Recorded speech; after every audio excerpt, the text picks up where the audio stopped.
Hello, everybody. Welcome back to another great edition of the Millennium Live podcast series. I'm co-founder Millennium Alliance. For those of you who don't know, Alex Sobel. We got a great guest today.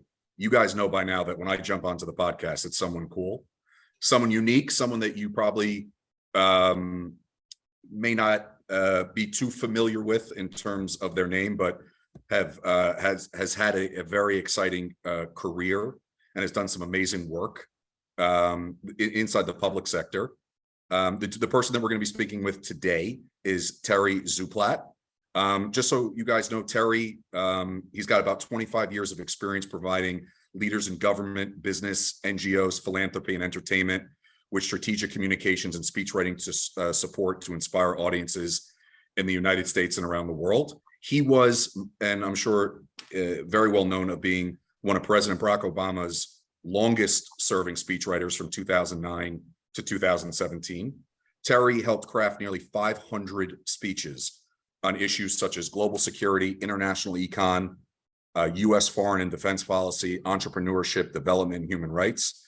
As a special assistant to President Obama and Senior Director of Speechwriting at the National Security Council staff, he accompanied President Obama on visits to more than 40 countries.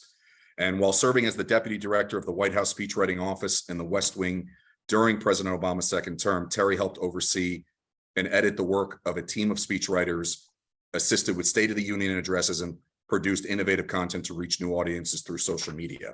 Before Terry was doing that and working in the White House with the sitting president, he was appointed the Director of Speechwriting to the Secretary of Defense at the time, which is William Cohen, managed a staff of 4 writers from 98 to 2001, and he earned the Secretary of Defense Medal for Outstanding Public Service. He is a professional staff member on the Senate Armed Services Committee, or he was, I'm sorry, from 2001 to 2002, and he previously served on the staff of the Commission on Protecting and Reducing Government Secrecy, chaired by Senator Daniel Moynihan from 95 to 97. In addition to a number of other things, I could go on, but I wanted to give as much in a window of time that I had to introduce Terry with his very impressive background. But with no further ado, Terry, welcome to the podcast. We are thrilled, and I especially am thrilled to have you today. Thanks for having me. Really appreciate it. Our pleasure. So Terry, like with all interviews that I do, I want to start before we get into all the great stuff that you did in your career and in public service, which I think a lot of people that are listening to this are going to find very interesting, kind of a window into the world that you are in that not many people get to see, that we only hear about. I wanted to talk about a little bit about your upbringing, where you're from, and kind of what your early years were like. As I understand, you were born in Boston, Massachusetts, and spent your youth up until, I believe, you left for college in the Massachusetts area. Is that right? In Massachusetts, right. I was born in Boston. My father was a Ukrainian immigrant, came to this country when he was 5. My mother's from a big Irish Catholic family in Boston. So we've got these two great cultures merging in our family. And I grew up in a town, Falmouth on Cape Cod. And when you were growing up, I would sense from your background, or I would guess, that there must have been, from your upbringing, from your parents, some sort of emphasis early on the importance of education. Was that a big part of your upbringing? Absolutely. I have 2 sisters, and we were, my folks always emphasized our education, and they emphasized an awareness of the world as well. I was very lucky. I grew up in Falmouth, Massachusetts, which is a few towns over from Hyannis, Hyannis Port, where the Kennedys had their compound. And so we were constantly surrounded by politics and by the mystique of that. And it was something that I sort of opened my eyes to very early in my life. And you went to, for those of you who don't know, Terry went to undergrad at American University in Washington, D.C. I'm curious, was the choice to go to American because it was a school in D.C.? Was there a specific reason you wanted to go to American? Did you only want to go to school in DC? How did that come about as your choice for college? Yeah, sort of by the time I was in high school and a high school senior, I was fascinated by politics, by government. very active in student government. And I knew that in one way or another, I wanted to make that my life. I wanted to, whether it was politics or journalism, and I really wanted to be in Washington, D.C. So, I applied to a whole bunch of schools in Washington. And one of the things that really appealed to me about American is that they really focused on the hands-on aspect of it, not just the theory of politics and government and how our societies are structured and how our governments are devised, but really pushed us to get out there into the city. And I'm incredibly grateful to American University. I had internships in the US Senate for a senator named John Kerry. I studied abroad and had an internship in the British Parliament. And my senior year in college, incredible opportunity came along to have an internship at the White House. And I was assigned to the speechwriters for then President Bill Clinton. So there I was, 22 years old, college senior, getting to see the inner workings of the White House and how his speeches came together. And once in a while, even let me take a crack at a few speeches. I had to completely rewrite them because I didn't know what I was doing. But that was when I realized that I just thought that writing speeches for a president, helping a president tell America's story to the world, has got to be one of the coolest jobs in the world and something I'd want to do someday. Yeah, I mean, I personally think it's probably top three for me outside of being a professional athlete would be writing speeches for the president of the United States. When you were in your high school years, when you had this interest or desire to potentially go into public service or be in the political world, was it something that you were exposed to through experiences, with your family, or did you read something, or did you see something on TV? Where did the desire, or where did the certainty that that's the road you wanted to go, where do you think that came from? Where did it come from? I'm not exactly sure where that desire to be in the public sector came from, but it was something that was certainly nurtured by my parents and my teachers, in all sorts of ways. In Massachusetts, we have sort of a youth student government day where they invite students from all over the state to come and sit in the state house, in the chairs of the state senators, and kind of have a mock government. They unfortunately wouldn't let us actually pass any real laws, but we got the experience, and that was teachers who encouraged me to do that. And I was involved in our student government, again, teachers facilitating that, encouraging me to step up and run for things and be involved and put my name out there. And so by the time it was just something that was really encouraged. I'm very grateful to have teachers and parents who cared enough that apparently they saw something in me, or some interest that I didn't necessarily always know how to pursue, but they opened paths to me. And I'm still incredibly grateful for my teachers and parents. And when you did this internship your senior year in the White House, was that your first time you were exposed or thought about going into professional speechwriting? I think so, because until that time, like a lot of young people, especially people in Washington, probably too many people, I thought I was going to be a lawyer. Yeah. I was going to become a lawyer, and I was going to argue cases before the Supreme Court. So in some way, I guess those are speeches too. The law school didn't quite work out. I took the LSAT, didn't quite get the scores I needed to get into the schools that I wanted. And it was in the course of preparing to take the LSAT a second time that I got my first real speechwriting job, paying full speechwriting job as a speechwriter to the Secretary of Defense. And I was about 24 years old or so.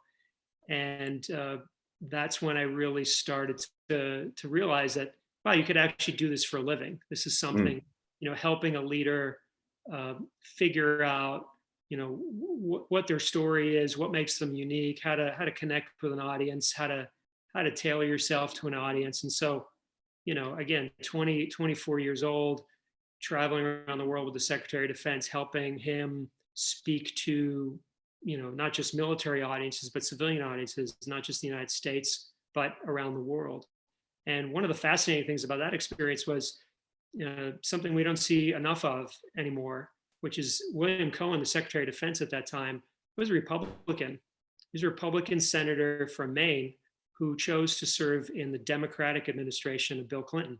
Mm. And that has not happened nearly enough in our country, where we have people willing to cross the aisle and work together and put politics aside. And so for me, that was an incredible learning experience and a reminder of sort of how politics ought to be. Yeah, I didn't know that, because the only story I know of is when Obama won and he kept then the existing secretary, Bob Gates, who I know is a Republican, which I thought was very unique. And I know it drew parallels to a very famous book I'm sure you're familiar with. Is it called the Team of Rivals? Team of Rivals. Yeah, Team of Rivals. Team of Rivals. So I know there's a lot of parallels to the age of Lincoln. So I'm curious. So your first sort of professional paying job was working as a speech writer for the then Secretary of Defense. That was the first post-college paying job that you had. Is that right? It was my first speech writing job, right after college. The very first job I had was something you mentioned in your intro, and it's got a very very intriguing title, Secrecy Commission. Basically, Senator Daniel Patrick Moynihan of New York and others set up a commission to investigate and study the national security apparatus in our country: DOD, CIA, NSA, all these agencies that classify a tremendous amount of information every day. And the sort of starting premise of that commission and that work was, why do we classify so much, and why do we declassify so little? And Daniel Patrick Moynihan, being sort of the social scientist that he was, he wanted to understand the incentive structures and the institutional arrangements. Why was it? What were the incentives that led so many people to classify so much every single day? And then the incentive structures that led the same people to declassify so little. And so that was, to come out of college as someone who was interested in government, and then to be able to basically spend 2 years traveling around the government into some of the most intricate and least understood corners of our government, the most classified corners of our government, was incredibly eye-opening, and is something that I've continued to draw on ever since. Yeah, that sounds exciting, especially being, 22, 23, doing that kind of stuff. To me, it sounds like you must have been a pretty special case to be, and tell me if this is, if it was more normal than I think it is, that at the age of 25 to be in such a prominent speech writing position for a sitting Secretary of Defense. Is that maybe at that time or now it would seem to me that the Defense Department would think to bring on people with years and years of experience writing speeches previously. Were you surprised to have been tapped for that job, or age doesn't really come into factor for those type of roles? So yes and no. So on one hand, I was, I had never served in the military. I had never worked in the Defense Department. I think maybe I had been in the Pentagon once or twice for a meeting. So, other than that, I was totally qualified. But I think what probably made the difference was there was a team of speechwriters already there, very experienced, very knowledgeable. What they were looking for was someone to bring in who was young, who they could train, who they could get up to speed, and over time hand more responsibility to. I was, 23, 24 years old. I was cheap labor. So I think, and again, I wasn't, I was hired as a junior member. What happened was, in the course of 1 or 2 years, everybody above me either, got promoted to something else or moved on to other opportunities. And all of a sudden, it's kind of like a battlefield promotion. I'm the most senior person in the room, and became the chief speechwriter. Obviously I had proved myself over the first year or two. Yep. So on one hand, it was, speechwriting is generally a younger person's profession to tend. The hours are horrendous. It's a pretty brutal pace, the travel, the hours, the sort of emotional pressures of writing every single day, putting your work out there and having everybody rip it apart and have to do it again. So, if you look, I always tell people, look at whenever you see a picture of a president or a senator or a congressman or governor or secretary of a cabinet, and you see them surrounded by staff, and you notice that there's one very young person in the room, chances are that's their speechwriter. And what I love about that is that, the chief lawyer is probably someone who's been around for 20, 30 years. The chief policy advisor is probably someone who's been there 20, 30 years. But, if you can write, if you can handle the pressure, if you can work with someone and have that mind meld and that collaboration, then it really doesn't matter how old you are. And so, yeah, you see a lot of young people in this profession, but, still, you don't see, 25-year-old running the whole office. That was unique. I was very lucky and proud to do that. That's great. And I want to talk about how the teaming up with the Obama campaign came about, because in between, from what I know about your background, in between your role at the Defense Department and up until, I think, correct me if I'm wrong, it was about 2007, 2008, you worked more as kind of like a freelance consultant, providing support for corporate, political, philanthropy, and helped the teams at the DNCs for different elections. When did the opportunity, or how did the opportunity come about to be totally dedicated to the Obama campaign and then the Obama administration? Sure. Well, the speechwriting world, particularly in Washington, is a pretty small one. And a lot of us know each other. We've worked together. We've suffered together. We've cried together. And I was a volunteer at the 2004 Democratic Convention in Boston, where I was out there on the floor that night, and we heard this keynote address from this young state senator from Illinois named Barack Obama. Did you know much about him before that speech? No, I'd never heard of him. I'd never heard of him before that. Word was going around that it was probably somebody had heard or knew something is going to be a good speech. We all wanted to be out there for it. We, made sure we were out there on the floor. And then I volunteered again in 2008 when he became the nominee. So himself. And through that experience, got to know some of the Obama speechwriters. There were only 3 or 4 of them at the time on the campaign. And when they won, they had to build out a team. There's a whole lot more speeches to write. So they reached out a few weeks after the election, asked if I wanted to, throw my hat in the ring. And they gave me a speechwriting test, which is pretty common in our world. I've given them to many people, and they gave one to me. And I guess I passed. It took a few months to get started, but I was in the White House in the West Wing in a few months in early 2009. That's how it happened. That's awesome. And you were there from beginning to end, basically, from the time the administration got off and running till you were there for the final days as well. Because I saw in your bio 2017. So I assume you were there in January of that year when it was time to leave. Right. I wrote my first speech for President Obama in May of 2009. So, missed the first few months. And I walked out the White House gates in January 2017. The day of we went to Andrews Air Force Base and watched the president, the first lady get on the plane and depart. And so, pretty much from beginning to end.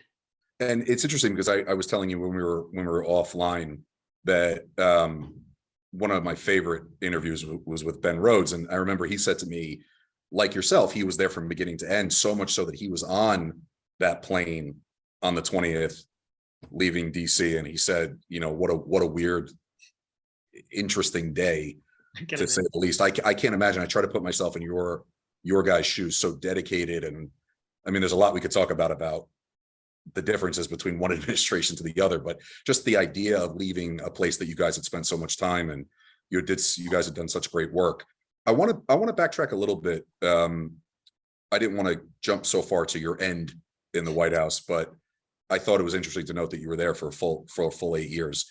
I want to talk about speechwriting in general, because from what I know about President Obama, who I know listeners of this podcast, I mean, I assume know that I'm a big fan of his, and I know a lot about his life from what I've read and stuff that I've watched and all that kind of good stuff.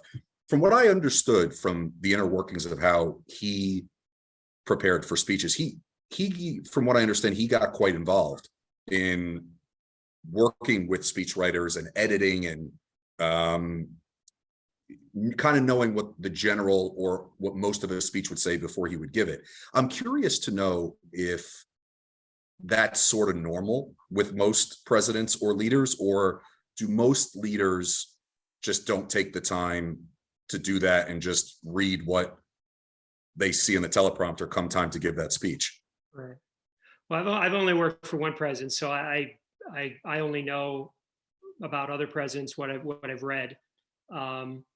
And what I will say, I think Barack Obama having been an author himself, having been a great speechwriter himself, he sort of remarked one time, "I'm a better speechwriter than my speechwriters." In our defense, he also said, "I'm a better strategist than my strategist. I'm a better communications advisor than my communications advisor." But it was true, and he wrote that speech in Boston in 2004 himself. He had people send ideas, but he was the lead speechwriter on that. And so he came to the White House with a deep understanding of the importance of storytelling, and the importance of narrative and the importance of structure.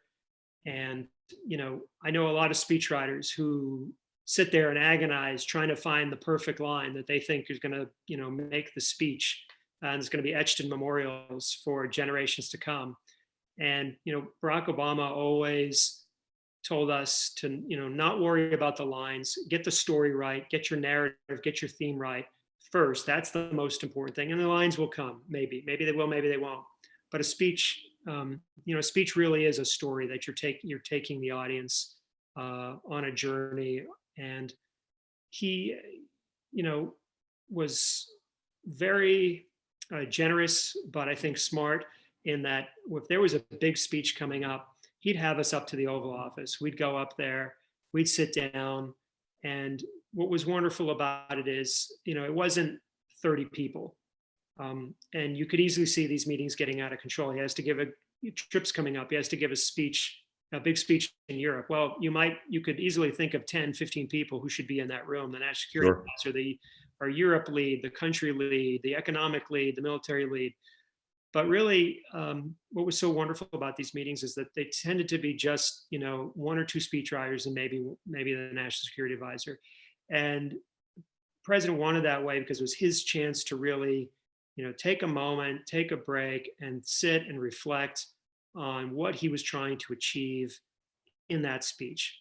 And sometimes he might have, the theme, the core idea in mind, the headline that we want out of this speech. Other times he had really thought through the outline, point 1, point 2, point 3. And so we were so fortunate to have those times with him because, and this is true for any organization, not the White House, but any company, any business, any organization, in the 1 to 2 weeks leading up to the speech, everybody's trying to get their bits in there. Everyone's trying to hang their idea, their proposal, their program in there. We think the boss should say this. If you don't know what the boss wants, it's hard to navigate and decide and adjudicate those discussions. But having sat down with him at the very beginning helped shape that process. And so, I'm always fascinated when I hear a CEO or the head of an organization or a politician say, I just don't have time to meet with my speechwriters and tell them what I want. It's their job to know what I want. I suppose through osmosis or telepathy. Yeah.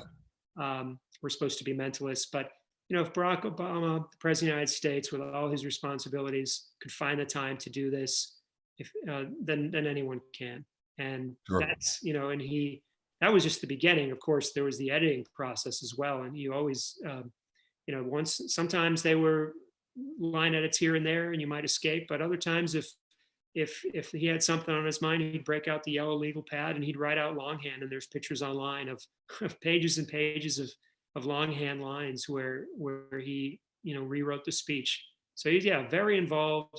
And I think, again, he understood the importance of speeches. Speeches can help a leader think through a problem. They can help think through an issue. It can be a forcing mechanism that forces the organization to confront inconsistencies in policies or programs. So a speech can do a lot of things. It's not just outward communication. Was there an area of policy or an area of focus that you mostly wrote about, or did you touch upon a number of different issues? So for the most part, it was foreign policy. The chief foreign policy speechwriter for the 8 years was Ben Rhodes, one of the president's key national security advisors. Yep. And I was the other one. So he had about 2 dedicated foreign policy speechwriters throughout his 8 years, the 2 of us. So for the most part, that's what I focused on. So the president made a trip overseas. It also included Homeland Security. Unfortunately, that included terrorist attacks here in the United States and overseas. Too many mass shootings. So all speeches to military academies. All of these things fell into the portfolio. I would think I've seen every speech Barack Obama's ever given on video, whether I saw it live or I saw it on YouTube 10 times after. There's a couple speeches that my favorites, I would say. One of them, I would assume you had a hand in writing when I think he was at American University talking about the Iran nuclear deal. Do you, I think it was American. Do you know what I'm talking about, that particular speech? So, he and his national security team had forged a deal with Iran that would stop Iran from developing a nuclear weapon. But in order for it to take effect, it had to, make its way through the Senate. So where it takes, 60 votes to block something. Sure. So, he had to hold the line and get enough Democrats to support that. So Ben Rhodes led a very sort of coordinated and comprehensive effort to make sure people understood the facts about the deal. And as part of that campaign, the president gave a big speech at American University where he and Ben worked on this speech. Yeah, I love that speech. To make the case. And, to me, that's one of the great examples of how to make an argument, and how to deal with criticisms, how to respond point by point. And he does that. If anyone reads that speech, you see he doesn't just make the case for what he believes is the right policy. He acknowledges that there's a debate. He acknowledges that other people are saying these things. And one by one, he goes through and offers his best rebuttal to each of those things. And that was one of the ways that I think that was one of the ways that he distinguished himself. He former he went to law school, former constitutional law professor, valued treating us as adults, acknowledging that there is disagreements, and making his best case for why he felt the way he did. So I was there. So Ben was the lead on that speech. I had the opportunity to go there for the speech. And so that was pretty special to be sort of back, there's a school that had helped me get my start, had got me that first internship in the White House, to be able to come back with the president and be there when he gave this speech at my alma mater. That was pretty special. There's a line in that speech that I remember that I loved. Whenever I find, I don't use Facebook that much, but whenever I see a quote I like, I put it in my Facebook quote so I know it'll stay somewhere. And I remember a line from it. I'm looking at it now. Worry less about being labeled weak. Worry more about getting it right. And I remember when he said that, I wrote that down. I thought that was just a very powerful line. I love that speech. I remember other favorite speeches of mine that he gave after the incident with the police, some police officers getting killed in Dallas. I thought he gave a phenomenal speech where I always say to people, if you want to see Barack Obama at his best, especially in a very tense situation, I thought that was one of my favorite speeches he gave. And one of the ones he was most famous for before he became president was the one that he gave in Philadelphia about Reverend Wright, which I actually watched in the last 6 months. I watched it again. Just phenomenal speech, just nailed so many different aspects of so many issues that Americans, especially American politicians, have been hesitant to confront, but he did it in such a way where it was, you knew it was coming from a good place, and he was being accurate. Yeah, So and yeah, again, look at that speech and what he does. Again, he goes through point by point by point yep, the criticisms that have been made against him. And just for me on a personal level, like I said, I was not on the Obama campaign at the very beginning, but that speech for me, as it was for so many people, was really a defining moment, because here was someone who came along, and again, whether you agreed with his politics or not, he was going to tackle two of the most difficult issues in our history, which is race and faith, and thirdly, where they intersect. And my God, those, any one of those is fraught.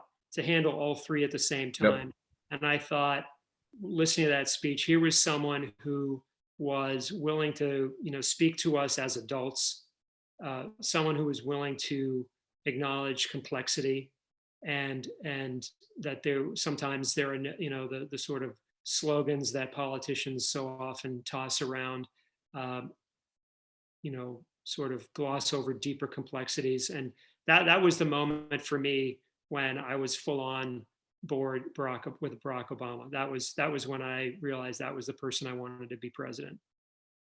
And it was I remember that speech. It was so on the money that I think that was a big moment for him in his campaign. And I remember because I read twice. I read through David Axelrod's memoir, Believer, after he had left the White House. And I remember a part of the book where he talks about that situation when the Reverend Wright video or whatever it was had come out. And I remember him talking about how, I hope I get this right, where the advice that all the people around Obama in terms of how to handle that situation was a little bit different than what he wanted to do. Right. And, it was I guess in their mind, it was a political risk, or there were some risks to the way in which he wanted to do it. And now knowing that most people running for president probably wouldn't have been so vulnerable and been so honest, he had the wind at his back. He was, I don't know, I don't remember if he had won the nomination yet, he hadn't won the nomination yet. So he had taken a risk to do what he felt was the right thing. Was another reason that I had built up so much respect for him. And that speech in Dallas was just, and also I just thinking on the top of my head, the speech after the church shooting in Charleston, there was just so many unbelievable speeches that he gave, which for me, talking to you as one of his lead speechwriters is a real treat. There's actually, there's a thread through all of those.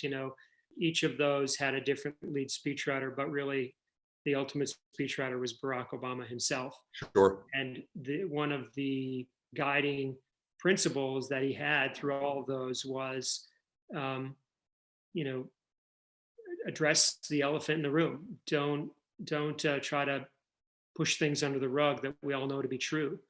And I think that's where he got, again, for me, with the race speech, the Philadelphia speech, that was one of the things that drew me to him. And that's something that he tried to do throughout his presidency. Again, you can like his politics or dislike his politics, but I know as someone who was there, when he sat down to, give a speech, he saw it as an opportunity to speak, candidly to the country, and to not gloss over things that are uncomfortable or awkward, or to pretend there aren't nuances and complexities that make decisions or very hard, because this is the reality he was living every day. Sure. He always said that, if the decisions were easy, they wouldn't have come up to my desk. Mm-hmm.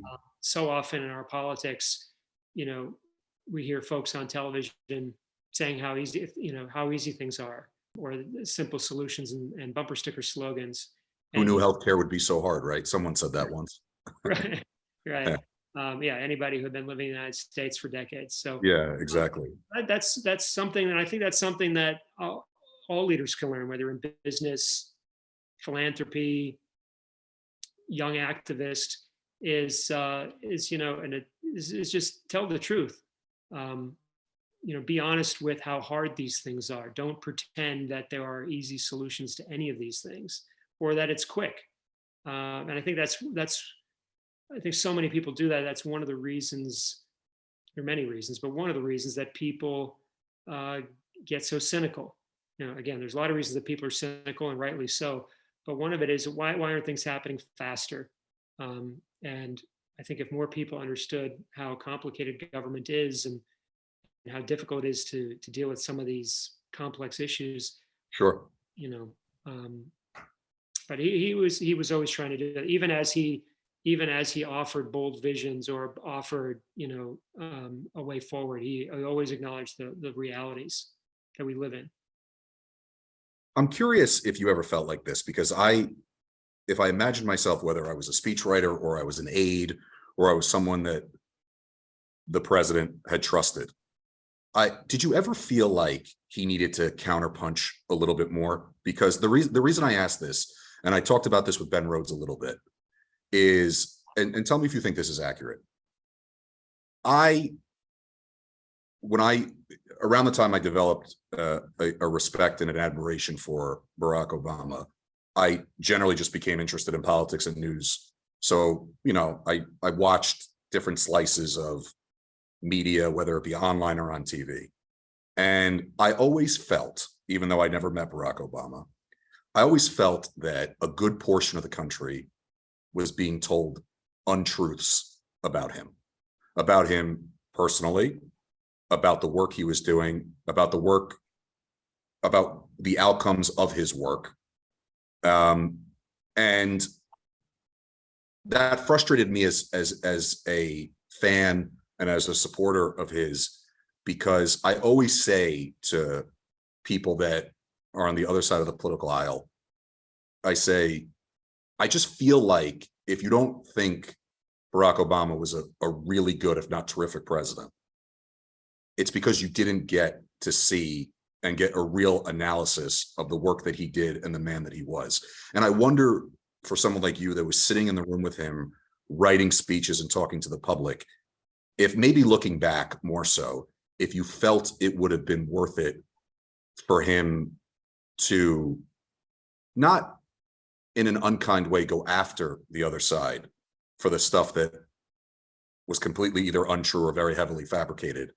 But if you felt he should have maybe touched upon it a little more, which the reason I asked that, because I sense from his personality, he probably felt it was better to kind of leave it alone, no drama, Obama type stuff. But I wonder if you feel like he should have counterpunched more, if that would have helped him. Yeah, again, as someone who was there, there are many, many moments and speeches where I feel he hit back pretty hard, in politics being a contact sport, and he often did it with humor.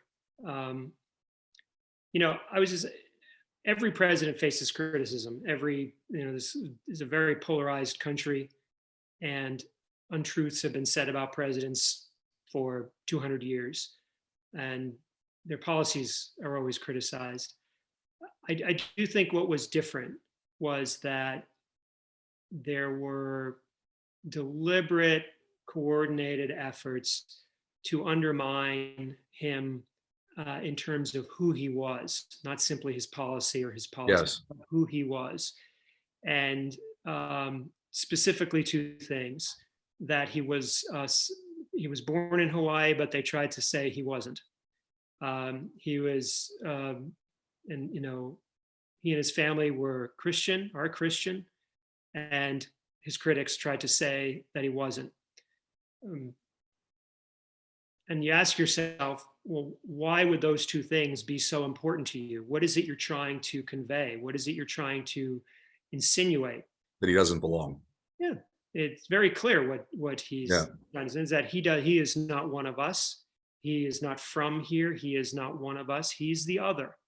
Yes. And we've seen that throughout history. This is what is often done to, religious and ethnic and racial minorities all over the world. Sadly, it seems something all too deeply ingrained in us, and we saw that with him. And so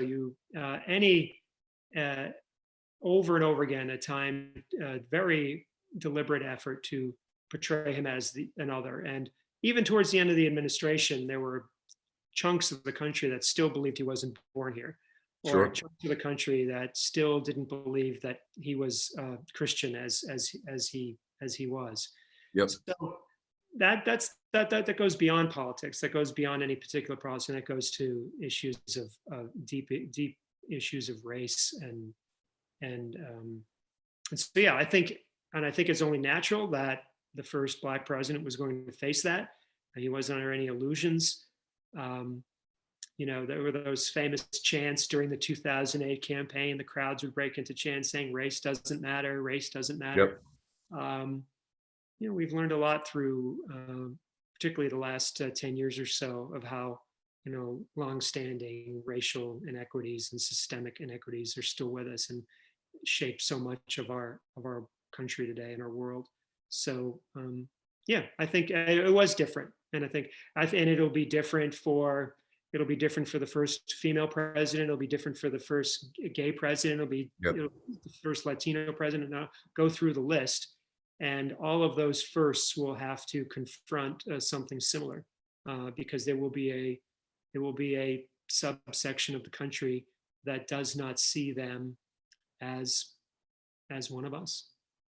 It would have, if I was him, my personality, if I was in his role and the type of stuff that was being said, both about him personally and about stuff related to policy, I would just be frustrated because so much of what he did and was trying to do really was to help large amounts of people, regardless of political stripe. And I felt that what was interesting about the Trump presidency, what I thought about that is everything that people that were anti-Obama, everything they lied about him, everything they ripped him for, all these flaws they think he had, they didn't like about his personality.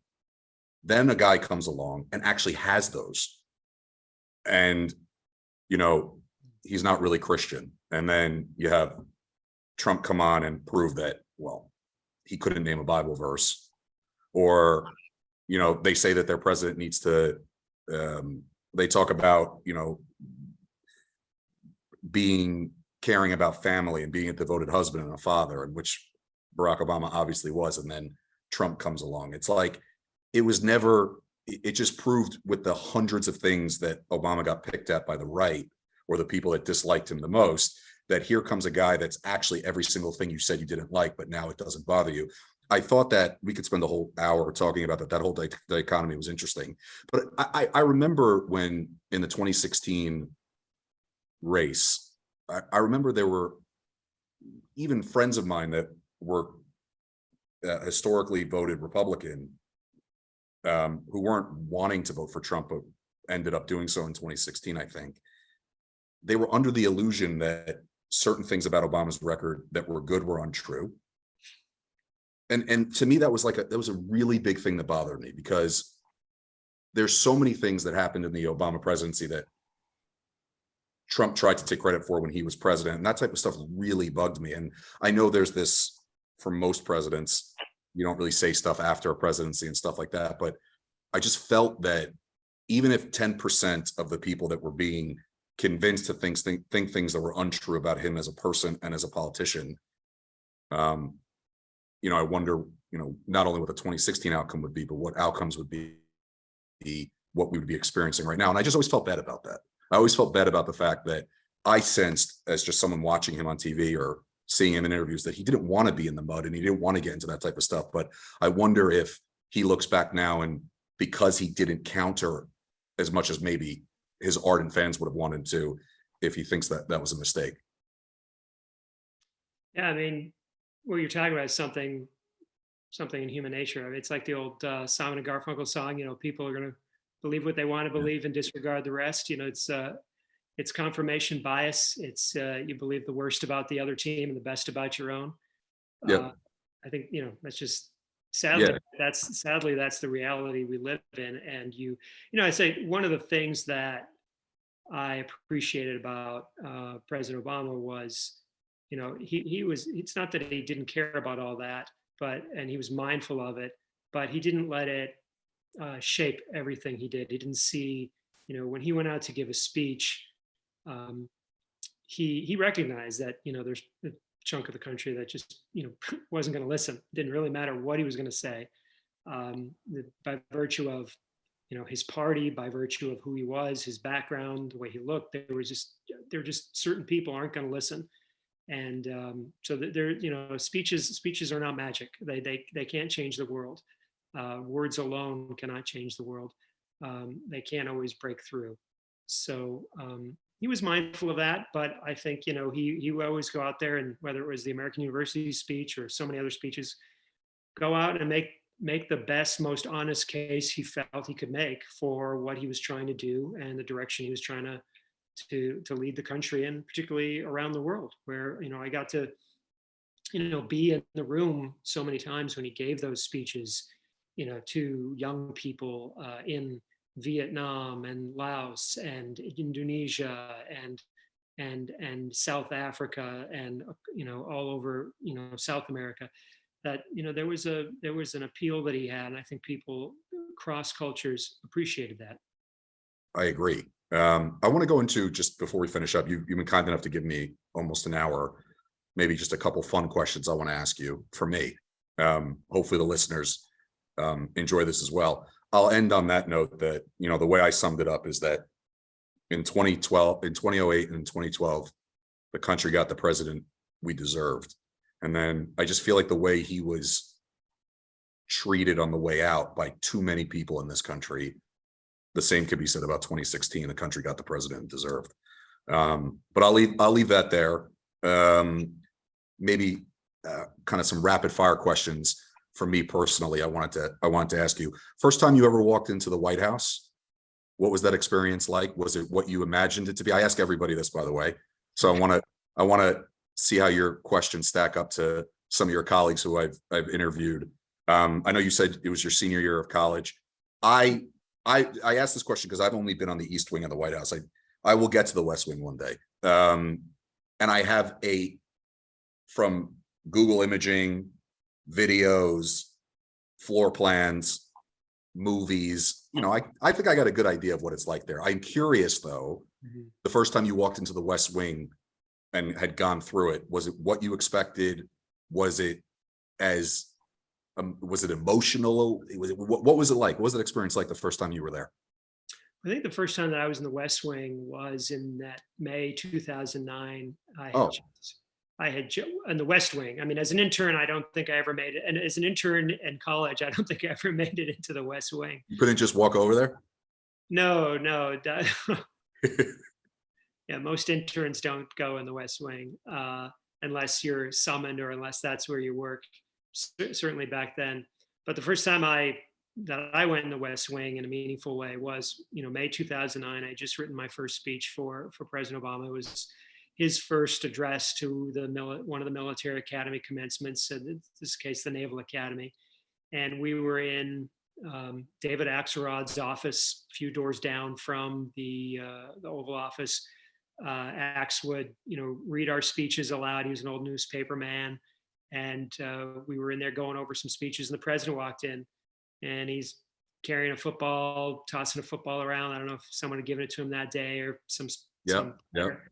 And asked to see who the new guy was, and thanked me for the speech. And we got ready to go and headed off to the speech shortly thereafter. So, to first time in the West Wing, meet the President of the United States, get some good feedback on your work.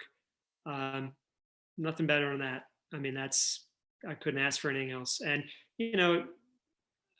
when you first walk in, everyone always talks about this, the West Wing is not the West Wing you see on television. It's not the West Wing. Right? It's really small. The hallways are narrow. The offices are small. The ceilings are low. It's very, there's carpet. It's very intimate. It's a really tight space. And so you first walk in, it's a little bit of an out of body experience. You're telling yourself, am I really here? This place. And then it's time to do the work. And so you better be focused. You better be listening to the person talking to you. I had to listen to what Axe was saying about the speech and focus on what the president was saying. So, it the awe of it never wears off. There's an I was old going to ask you that. That was going to be a question. Does the awe of working in the West Wing ever wear off? no, and it doesn't. And there's I felt it. I felt it every day. I passed through those iron gates to go in. I knew that I was incredibly fortunate to be able to have this time to be able to do that work. You never know how long you're going to last. You serve at the pleasure of the president, and if the president is not pleased, your time is over. Um, you don't have the same kind of job protections that they have in the rest of the world, and so you know that your time is precious there. And there's an old saying that the day you no longer feel that awe is the day you should probably leave.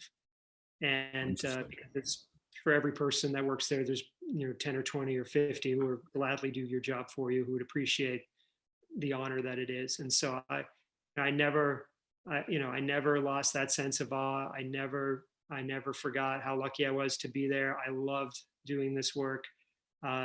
It got my adrenaline going every day to be able to help.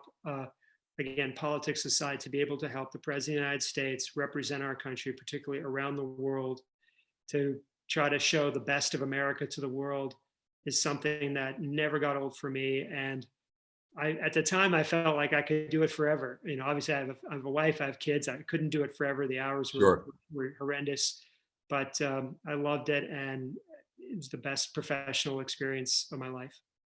And just to follow up with the West Wing, first time in the Oval Office experience, is it what I would say, is it what you expected it to be? I mean, the reason I ask is that when I chatted with Dr. Karen DeSalvo, who used to be the number 2 at the HHS, she said to me what was interesting about it. She said the room was extremely bright. She remembered walking into the room and thinking, this kind of feels like a movie set, that it was really bright. Sure. And that's what she told me she took from it. I'm curious, first time in the Oval Office, what that was like for you. Yeah, this is this is probably not the answer you're expecting or the answer. I honestly don't remember what my first visit was to the Oval Office. So I was, fortunate to go in many times. Sometimes it was to get good edits on a speech. Sometimes it was to find out that he wasn't so happy with the draft. Yeah. So they weren't always wonderful experiences. But again, whether it was the first time or the last time, again, you're there to do your work. You're there to do a job. You need to listen. You need to focus. You need to be present in that moment. But still, if there was a moment when he was talking to somebody else, I'd have to sort of stop my mind from wandering, because yeah, you're in a place that presidents have been working in and making history in for over 100 years. I mean, this is where Roosevelt navigated the Second World War, where Kennedy navigated the Cuban Missile Crisis, Reagan and Bush navigated the end of the Cold War. I mean, it all happened literally right there. And so, yeah, again, if that doesn't make your heart flutter a little bit, then maybe you're not thinking hard enough about it. But for a lot of us, particularly the people who were there more than I was, it is also a workspace. It is history. It is a sacred place in our country, but it is a workspace, and it's where you need to pay attention, take your notes, and make sure you know what's going on. So in the moment, you don't always have the time to reflect on the Yeah. history. I just imagine that if I ever do get a chance to go there on the West Wing, in the West Wing, or see all the cool stuff, the Oval Office and all that fun stuff, it would take me a long time to process that, because I try to imagine what it looks like and what it's like to be there. If you were to say, if I was to ask you what your most memorable day of work was over the 8 years in the White House, what would come to mind? The day that sticks out to you as the one that was the most emotional, or provides some of the best memories that you had?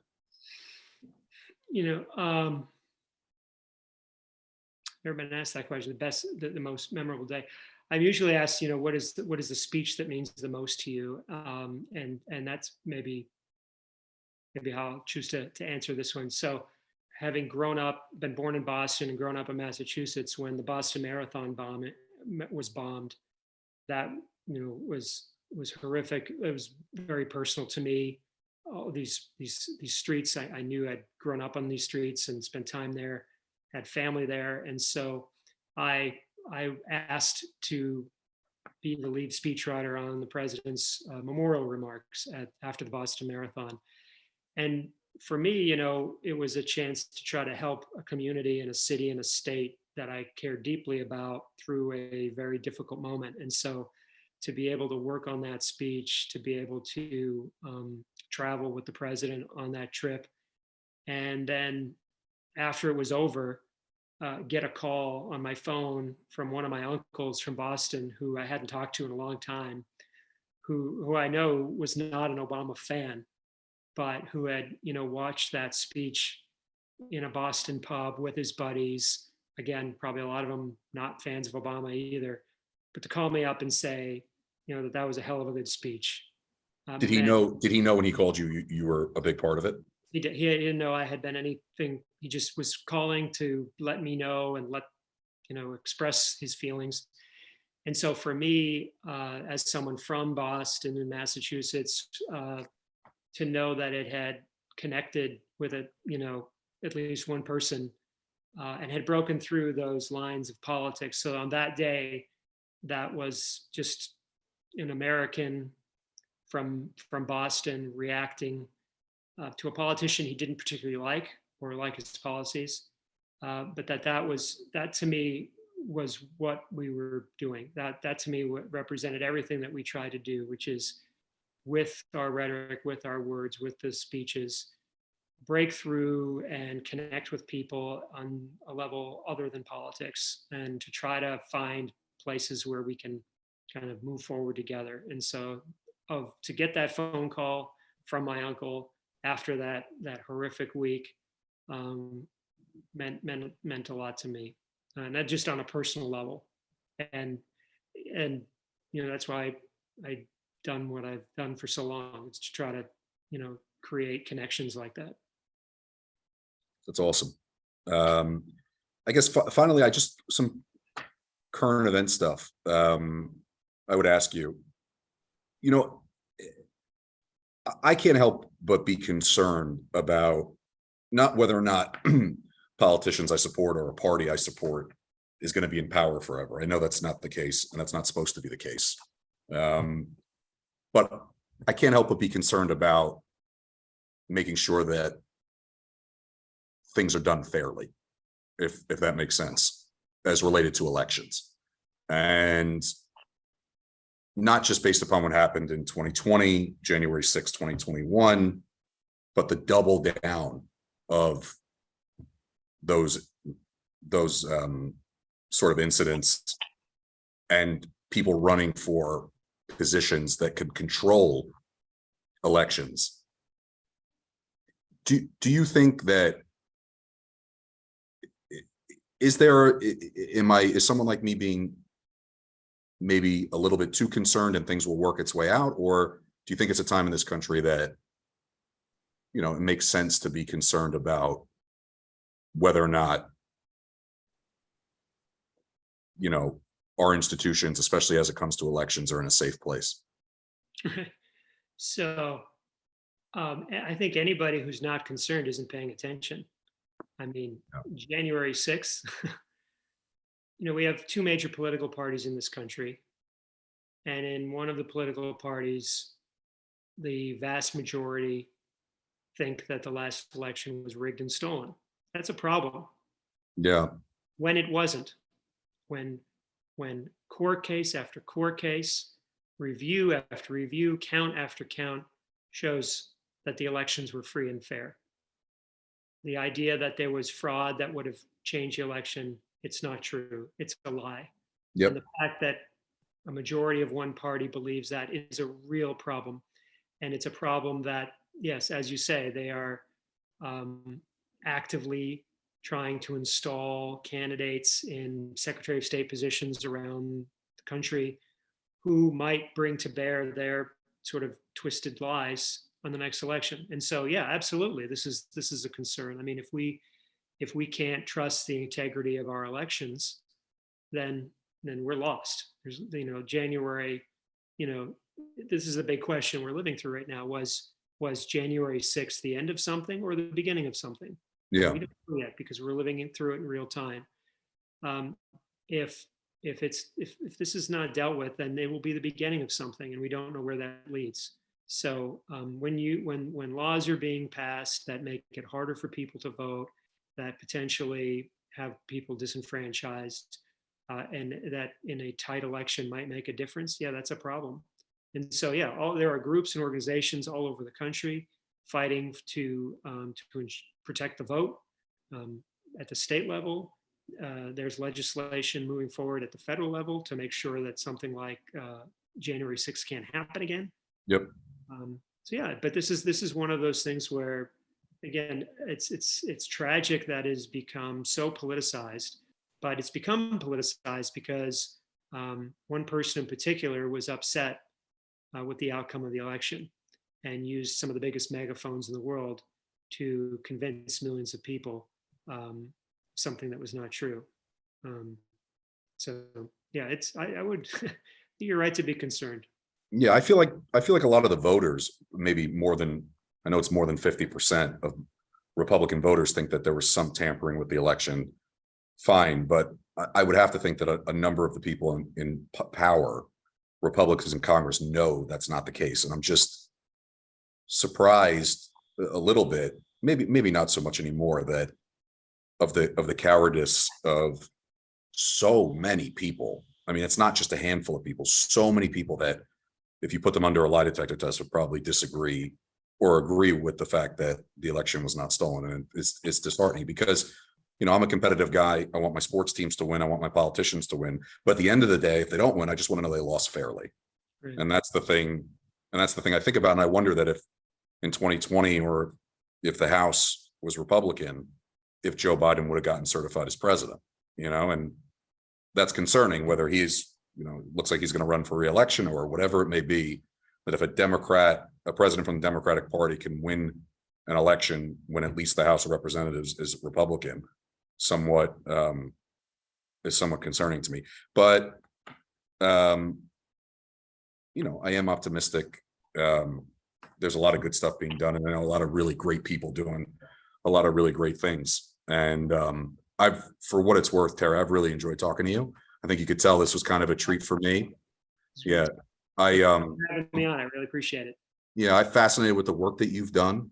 And I know the work that you continue to do. Part of me, maybe if I develop this love for politics and the world that you're in, maybe, I imagine in my head, I could have maybe tried to go that route. So that's why these questions come from a place of just genuine curiosity and interest.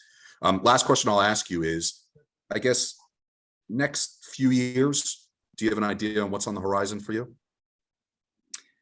Well, actually, I've started working on a book that tries to pull a lot of these lessons that I learned in 25 years of speechwriting, including 8 for Obama, into a book. Because I think I do a lot of workshops, I do a lot of presentations for universities, for businesses, for organizations, and there's a real appetite out there to be better communicators, to give better speeches. And so I've started work on a book that I hope will I hope will happen.